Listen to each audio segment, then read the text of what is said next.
loud. Happy New Year, everyone. It's good to be among a lot of familiar faces here today, so thank you for having me today. Thank you, Blake, for the invitation. Ashley, thank you for the introduction. And sometimes it's really good to sit back and reflect, especially at the beginning of the year, about why we all went to civil engineering school, why we're all civil engineers.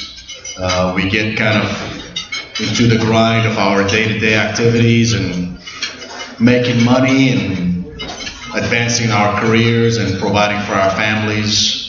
And those are all great, wonderful things. But I don't think any of us really decided that we wanted to be civil engineers because of any of that. We all wanted to provide solutions for problems. And so it's always good back to stand and reflect, especially at the beginning of the year, why we do what we do. So I encourage you to do that if you get a chance, but I really appreciate being here today.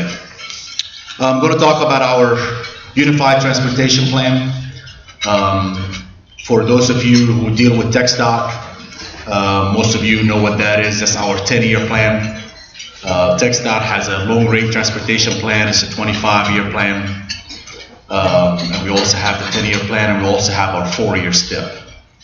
Our approach to the 10-year plan has been a source of frustration for a lot of us within TxDOT. And within the last 2 years, since our chief engineer, Mr. Bill Hale, left the Dallas district and became the chief engineer in Austin, he decided that things have to change. And as a result, we're making changes. Our PIO staff will probably not like me putting this slide up here starting with a negative. But this is a statement from the Sunset Report. If you don't know what a Sunset Report is, all state agencies have to go through a review, what we call a Sunset Review.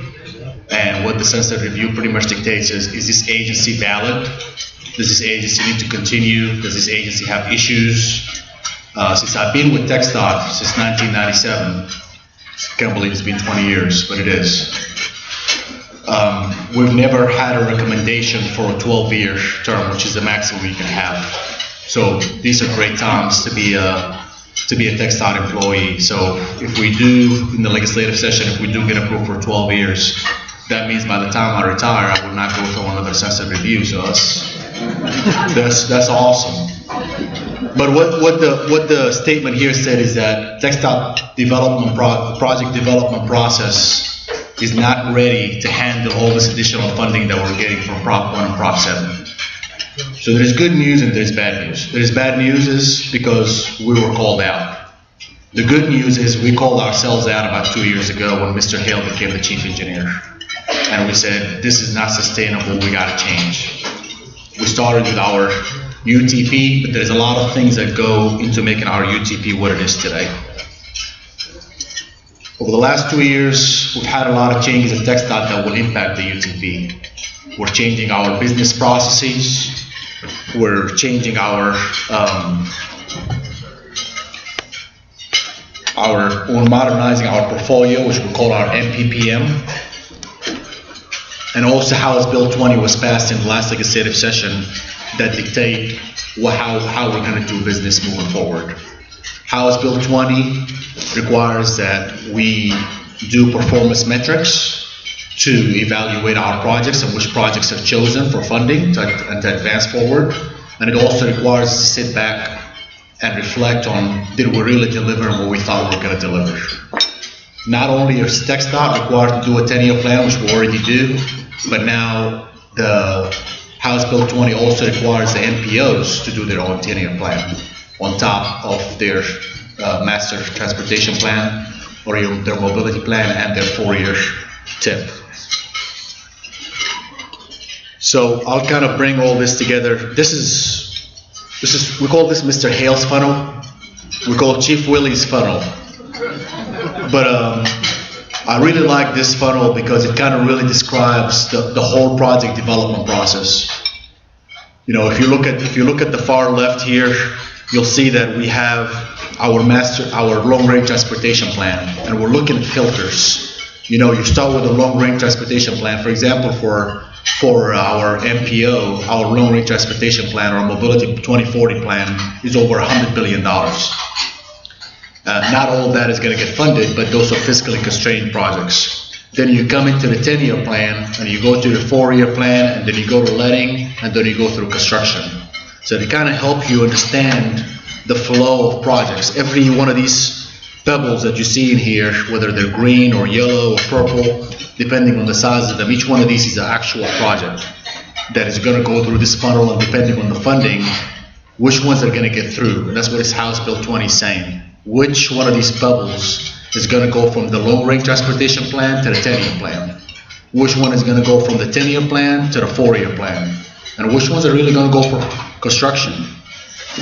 That's the question that every entity has to answer, depending on its responsibility of funding.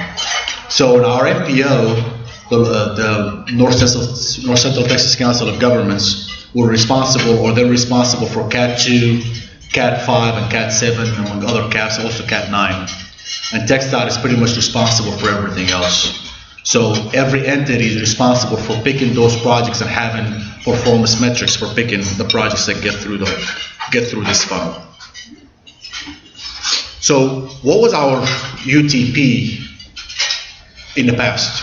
You know, Wes McClure can probably teach this class with his eyes closed. But we had a process that was extremely conservative as far as this funding is concerned. We did not account for any dollar till we knew for sure we're going to get that dollar. And we're of course we're still fiscally constrained. But why is that a problem? Because the smaller that funnel is, the smaller that filter is, the less projects you'll be able to get through it. The larger the filter is, the more projects you'll be able to get through it. So someone might say, well, what's the big deal? So I became the Director of Transportation Planning Development in the Dallas District in October of 2014. We usually develop our 2-year plan in May for the next 2 years.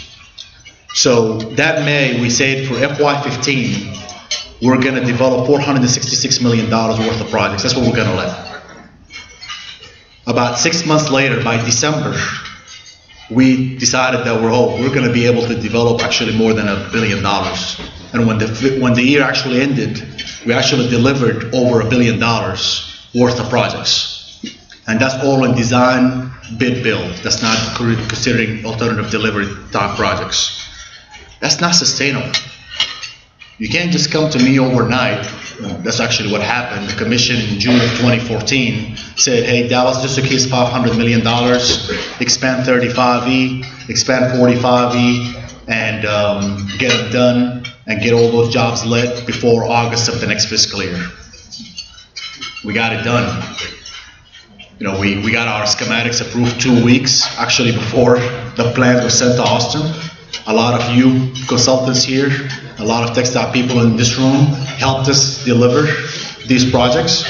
So we're proud of that. We're able to deliver 45 and IH-35E south of in Waxahachie and all the way south to the district. Those are interstate jobs. We're expanding them from 4-lane freeways to 6-lane freeways. So that's probably a good job. But is it really the best job? I don't know. I can ask everyone in this room which one would have been a better job than those 2 jobs. Some people might agree that we picked the right jobs, or some people might say no, maybe Lower Stemmons would have been a better job. Or maybe 35, completing 35 from LBJ all the way to Denton would have been a better job. Or someone might have said Central Expressway would have been a better job. Or maybe LBJ East would have been a better job. Or the Canyon would have been a better job. There are really no metrics in place. We just picked 2 jobs, got them funded, and we moved on. And that's part of the reason, you know, a lot of us kind of tend to blame government. It's easy for us to blame government and blame the elected officials. But sometimes we got to look ourselves in the mirror and say, why was House Bill 20 passed? Probably because of situations like this or what happened in 2014. So where are we? What does the new plan look like? It's a planning document. It's not a letting document. That doesn't mean that we're forecasting dollars coming our way. We're becoming aggressive. We're saying if oil prices for Prop 1 are at this rate for the next 10 years, this is how much Prop 1 we're going to get. If the sales tax for Prop 7 is up over $28 billion, this is what we're going to get. So it's a forecast. And we're planning saying, hey, if the economy is at this stage for the next 10 years, there's a lot of economists who get paid to do this kind of work, and we're using their forecasting dollars, and we're saying, great, let's plan for that. So in the past, our 2016 UTP was about $28 billion. The commission just approved in August a $70 billion UTP. It's like night and day. We're more than doubled our UTP just overnight. So that's great. Are those all real dollars? No, they're not real dollars. They're planning dollars, which is a good thing because we're in the planning stage. Because as you guys know, a lot of our transportation projects take years and years and years to develop. We don't just come in overnight. You have to buy right of way. You have to get environmental clearance, buy the right of way, get your SUE done, do your utilities. Actually, design becomes the easiest part of that whole process. So if there's a way where we can increase the filter, the size of the filter, so we can plan more, so we're ready to deliver the right project at the right time, on budget, then we're in a good place. So where did this money go? To address different things.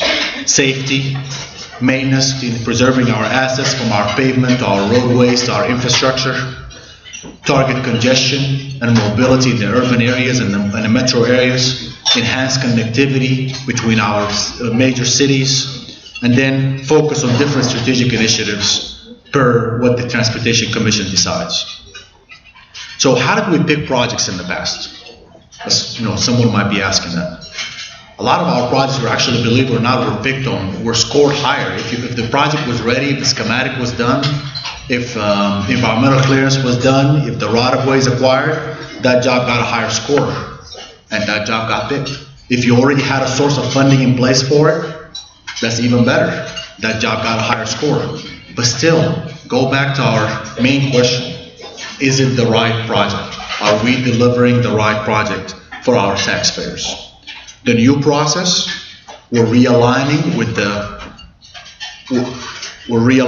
these goals here: safety, assets, mobility and connectivity. We're linking the projects together. We're deciding on certain criteria as far as safety and connectivity and mobility, which projects should score higher. We're putting that in the tool, and every project gets scored accordingly. So TxDOT has its own scoring system, and then all MPOs are required for those sources of funding they're responsible for to have a scoring system for their projects. So we sat down with our MPO when the commission approved the 2017 UTP back in the summer. We sat down with our MPO and said, now it's time for us to deliver our projects. How do we pick our projects? So for freeway type projects, our MPO decided to look at 6 factors, 6 criteria, two factors. One of them is congestion related, 3 of them are congestion related, and 3 of them are non-congestion related. So we looked at our volume versus capacity ratio for 2017, our 2040 ratio, an unconstrained number of lanes. So if a number of lanes needed is 30 lanes, you can't build 30 lanes, but let's say you can, that's the number you need. We looked at also non-congestion criteria like safety, as far as crash rates, fatalities, and accidents, truck percentages, and of course environmental justice for economically disadvantaged areas of the community.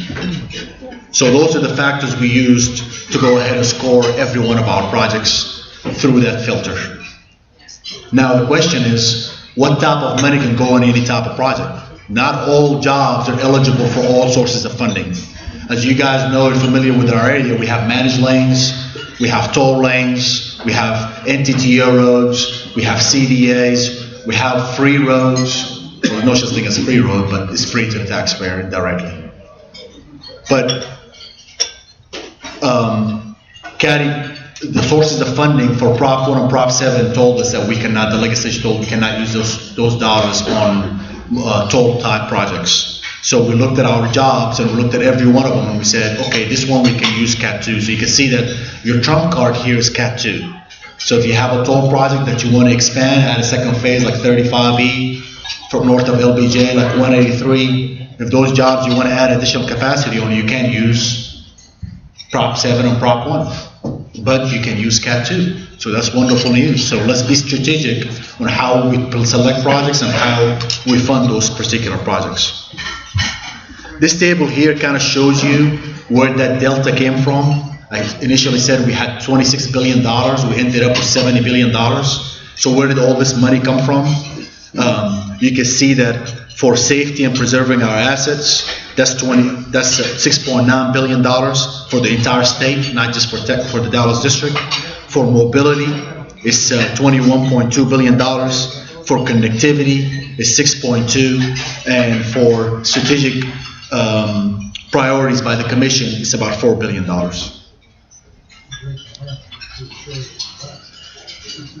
Once again, I want to go back to the funnel because I love this thing. This is started with it and kind of finished with it, so maybe kind of go back and reflect on what we just talked about. Like I said, look at this as a AC filter. The bigger the filter is, the more projects that come through it. And what dictates the size of it? The size of the UTP. So there's a lot of things that we can do earlier in the planning phase, and you can see where we say plan authority for 10 years plus. We can do feasibility studies, we can do schematics for major corridors, but we can't acquire right of way. We can do environmental clearance. You come to the develop authority, which is years 5 through 10 of the UTP. You can get your schematic completed, you can get your right of way map done, you can get your SU, your utility maps ready. You can get your right-of-way map ready, but you can't start acquiring right-of-way yet. Year number 4 in the UTP, guess what? Now it's time. It's time to go. You can buy your right-of-way. You can move your utilities. You can start your design. And you can get all that stuff done so you're ready to let your projects on time. So to reflect back on what the Sunset Commission review team said about us is that we're not ready. Well, we have a plan. Now it's time for us to execute that plan. And it's upon people like me and upon people in Austin and then a lot of you here in this room to make sure that this plan gets executed and move forward. So it's exciting times for us at TxDOT. It's exciting times for you. I don't recall when I graduated from college in December of '96. I think I went to the San Angelo district. My first day was my birthday, March 1st. And people in San Angelo, they had a birthday cake waiting for me, and I never met them before. So I knew then, except for the guy that hired me, I knew that these are good people. Stayed there for 5 years, the nicest people I ever met. And I still go back, I still have a lot of friends in San Angelo. But the point I'm trying to make is, there's a lot of people throughout the state. We're like an aircraft carrier. You can't just make a turn. A lot of people have to make a turn with you. A lot of boats and ships and cruisers and whatever has to make that turn with you. So it takes a while to make that turn. So I feel like we have a good plan. Now it's time for us to execute that plan and make the taxpayers proud. That's the end of the day, that's what I look at.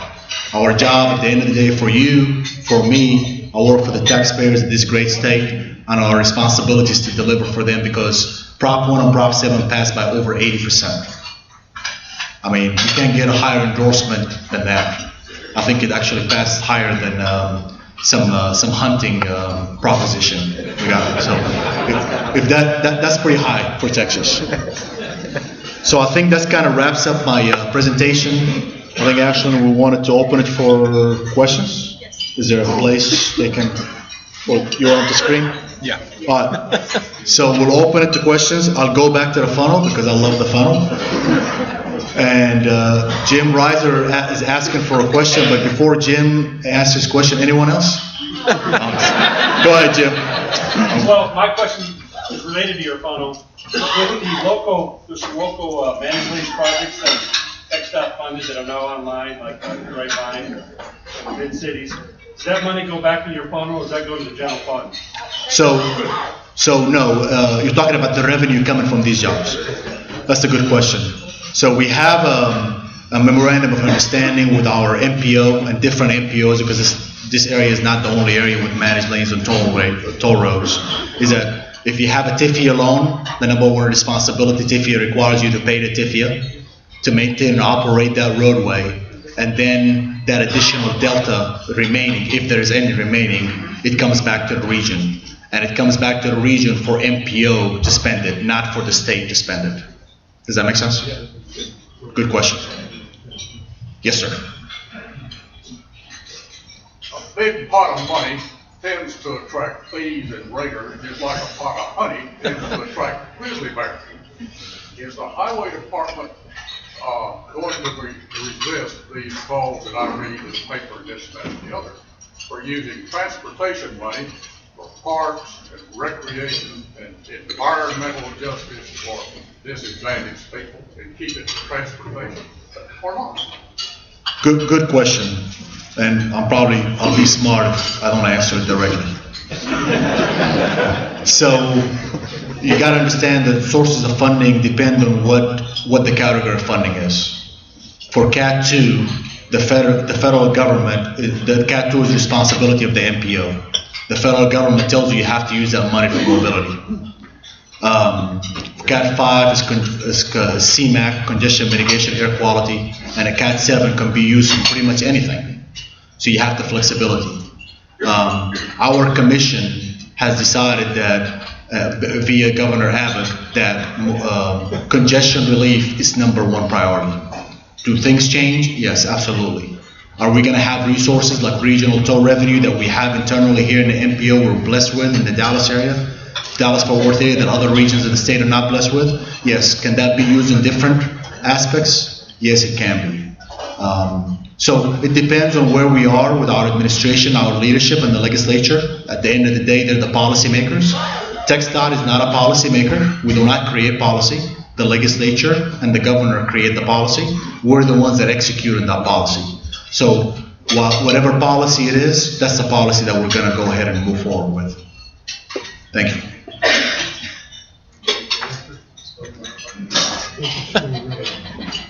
Any other questions? Yes, sir. The highways can be a dangerous place. How much of a factor is safety in selecting these projects? The question was, highways can be a dangerous place. How much of a factor is safety in selecting these projects?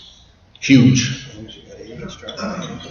If you look here, one of the things we looked at is not just on the education basis, but actually projects that just purely address safety. So if you're talking about, this is additional money coming our way, $1.3 billion. So that targets certain things like adding texturing on our shoulders, having nicer and bigger signs.